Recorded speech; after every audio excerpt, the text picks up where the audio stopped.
Mary, seorang wanita yang memiliki amnesia. Dulu, aku adalah seorang istri dari seorang lelaki. Namun, sedari kecil, aku sudah menderita depresi. Aku mencoba untuk mengambil nyawaku, tetapi aku gagal.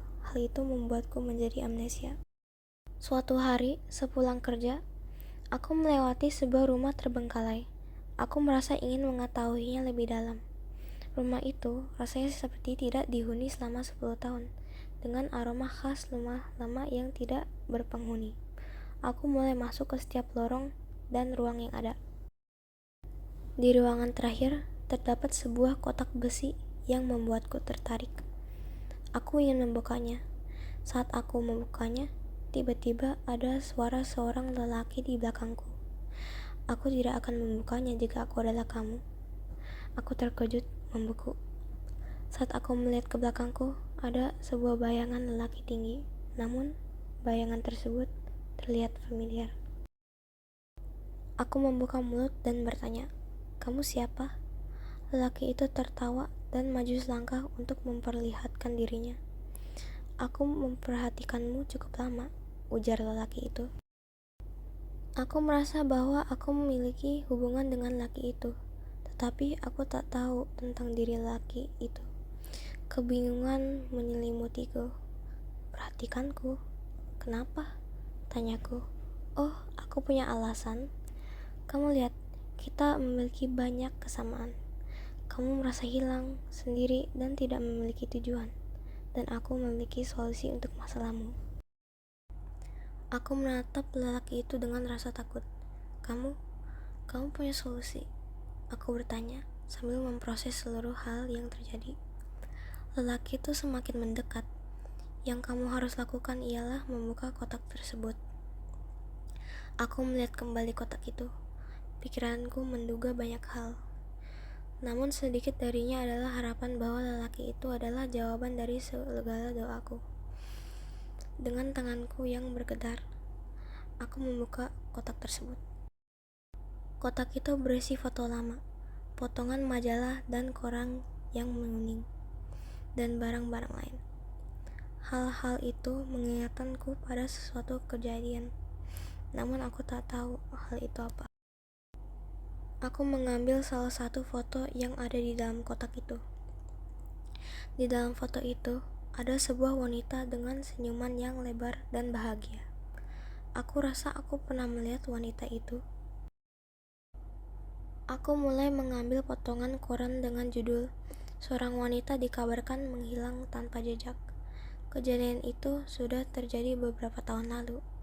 Hatiku berdetak kencang saat membacanya. Kemudian aku mengeluarkan sebuah foto di mana seorang pria sedang memeluk seorang wanita. Tiba-tiba, aku mendengar suara lelaki itu. "Kamu mulai mengingatinya, bukan?" Ia bertanya dengan suara mengejek. Aku bingung apa yang dia katakan. Lelaki itu tertawa. "Coba kamu perhatikan foto itu.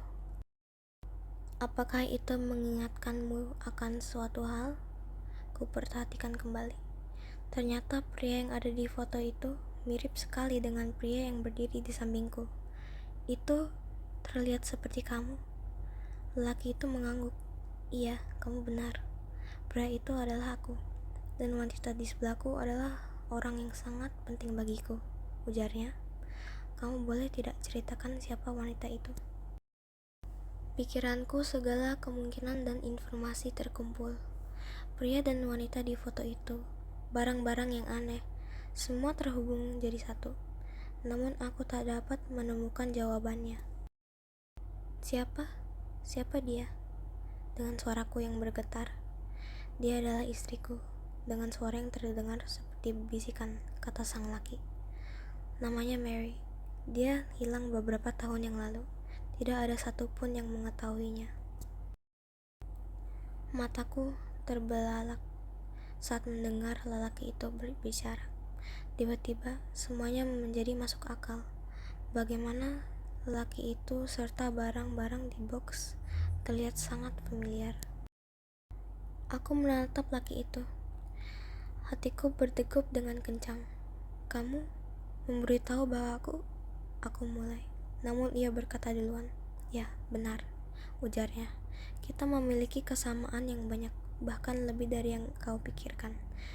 Kau lihat, setelah istriku menghilang, aku telah mencari dia selama bertahun-tahun, berusaha untuk menemukan apa yang terjadi padanya. Tetapi sekeras apapun yang ku coba, aku tetap tak bisa menemukan jejaknya. Lelaki itu melanjutkan ceritanya dengan suara rendah dan mengancam. Setelah aku begitu lamanya mencarinya, aku sadar bahwa tidak ada lagi harapan untuk menemukannya. Aku sendirian dan kehilangan arah, jadi aku melakukan sesuatu yang tak terkatakan. Mataku terbelalak. Apa yang kau lakukan? Kamu akan menemukannya secepatnya, ujar lelaki itu, mata yang tak pernah berhenti melihatku. Tetapi sekarang aku telah menemukan hal yang aku harapkan, sesuatu yang mendapat mengubah segalanya. Jantungku berdegup, bahkan lebih cepat. Apa yang kau temukan? Aku bertanya. Suaraku terdengar seperti bisikan. Senyuman lelaki itu semakin membesar. Matanya berbinar-binar di tengah kegelapan. Aku menemukanmu, cintaku Mary, katakan dengan suara yang lembut. Saat pria itu mengucapkan kata-kata itu, ada sesuatu di dalam diriku yang sepertinya terhubung dengan baik. Tiba-tiba, seolah pintu gerbang terbuka di dalam pikiranku, dan kenang-kenangan datang mengalir kembali. Aku terkejut, tanganku terberangkat ke kepala saat kenangan itu datang seperti gelombang. Pria itu mengamati dengan senyum puas saat aku berjuang untuk memproses serangan kenangan yang datang. Jadi, kamu ingat sekarang? Katanya, suaranya hampir mengejek. Aku mencoba untuk berbicara, tetapi pikiran saya masih berputar dengan semua informasi baru. Aku bisa mengingat semuanya sekarang. Pernikahan dengan pria itu, saat-saat bahagia yang telah kami habiskan bersama. Air mata mulai mengenang. Aku menatap pria itu. Mata saya terluka lebar karena tidak percaya. Lucas, kataku. Suaraku bergetar. Iya, Mary. Lucas tersenyum saat aku mendapatkan kembali ingatanku. Aku meraih untuk memeluk Lucas, tetapi tanganku melintas tepat di depannya seolah dia adalah hantu. Mataku membelalak dalam terkejutan dan kebingungan. Lucas tertawa kecil. Ada apa? Apakah kamu mengharapkan sesuatu yang beda? Tanyanya. Tapi bagaimana ini bisa terjadi? Aku gegap. Pikiranku berjuang untuk memahami situasi tersebut. Kamu tidak nyata. Lucas mengangguk. Ya, itu benar, katanya. Aku tidak sanggup menanggung rasa sakit kehilanganmu, jadi aku mengakhiri hidupku sendiri. Tetapi alih-alih melanjutkan hidup, aku mendapati diriku terjebak di sini, di antara peninggalan-peninggalan tua ini selama menghidupkan kembali kenangan-kenangan masa kita bersama. Aku menatap Lucas dengan kaget dan tidak percaya. Jadi, selama ini, kamu hanya menunggu aku di sini? Aku bertanya. Suaraku bergetar. Ya, jawab Lucas. Selama bertahun-tahun, aku telah menghantui tempat ini, menunggu kamu kembali. Dan sekarang, kamu sudah di sini. Aku punya pertanyaan untukmu. Aku menelan dengan susah payah. Apa pertanyaannya? Apakah kamu ingat apa yang terjadi malam saat kamu menghilang? Lucas bertanya. Kenangan itu mulai kembali. Aku terengah-engah saat mengingatkan malam mengerikan itu. Aku teringat betapa hilangnya arah dan putus asanya aku. Betapa aku sangat ingin mengakhiri segalanya. Kenangan itu terlalu banyak, dan air mata mulai mengalir di wajahku. Aku membuka mata dan melihat Lucas. Ekspresiku dipenuhi penyesalan. Aku hampir melakukannya, bisiknya. Aku hampir. Lucas mengangguk, ekspresinya hampir simpatik. Kau memang coba mengakhiri hidupmu malam itu, tetapi kau selamat. Dan dalam proses itu, kau hilangkan semua kenangan tentangku, kenangan kita, tentang segala yang kita miliki bersama. Kau meninggalkanku. Mataku berkaca-kaca ketika aku akhirnya menyadari sepenuhnya apa yang telah terjadi. Aku minta maaf, bisikku. Suaraku bergetar karena emosi.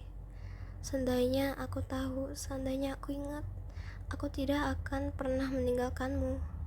Aku tidak akan pernah melakukan semua itu. Lukas berjalan lebih dekat kepadaku.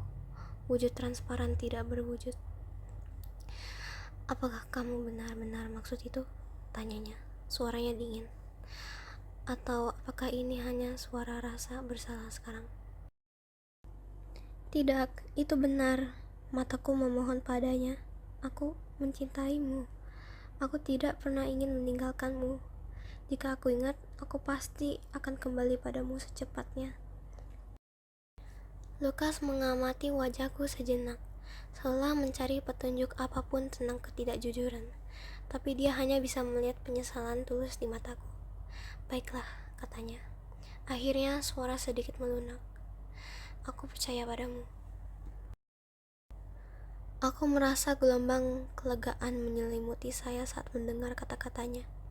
Tetapi juga rasa sedih yang mendalam. Tapi sudah terlambat bukan? Aku bertanya. Suaraku nyaris tidak terdengar. Aku tidak bisa mengembalikan apa yang telah terjadi. Tidak, kamu tidak bisa, kata Lukas. Ekspresinya kembali mengeras. Yang sudah terjadi, ya sudah. Kau meninggalkanku, dan aku menghabiskan bertahun-tahun sendirian, terjebak dalam keadaan ini, mengulang kembali kenang-kenangan kita bersama berulang kali. Hatiku terasa sakit memikirkan penderitaan yang telah dialami Lukas. Semua itu karena aku. Aku minta maaf, kataku lagi. Air mata mengalir di wajahku. Jika aku bisa kembali dan mengubah semuanya, aku akan. Ekspresi Lukas melunak sekali lagi. Dan dia mengeluarkan tangan transparannya ke arah wajahku, berusaha menghapus air mataku. Tapi tangannya melintas tepat di depanku, meninggalkanku tanpa luka, tetapi tetap merasa kesejukan sentuhnya.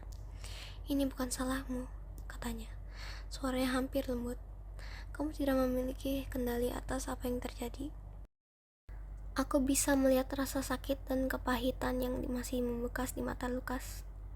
Bahkan setelah semua tahun ini, saya sangat ingin menghiburnya, memberitahunya bahwa semuanya baik-baik saja, tetapi jauh di lubuk hati, saya tahu saya tidak bisa. Apa yang terjadi sekarang? Aku bertanya. Lukas melangkah mundur.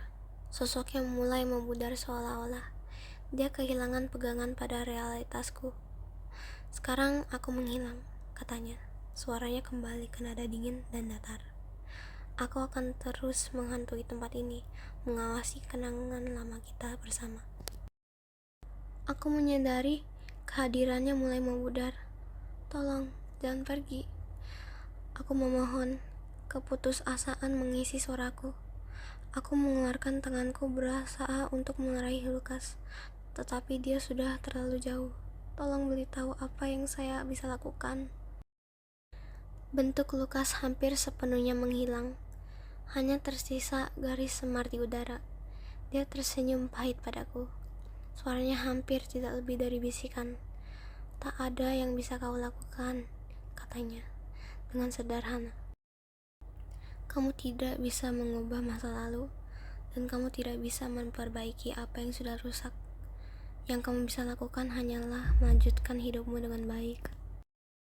Tapi aku tidak ingin melanjutkan, kataku. Air mata tetap mengalir.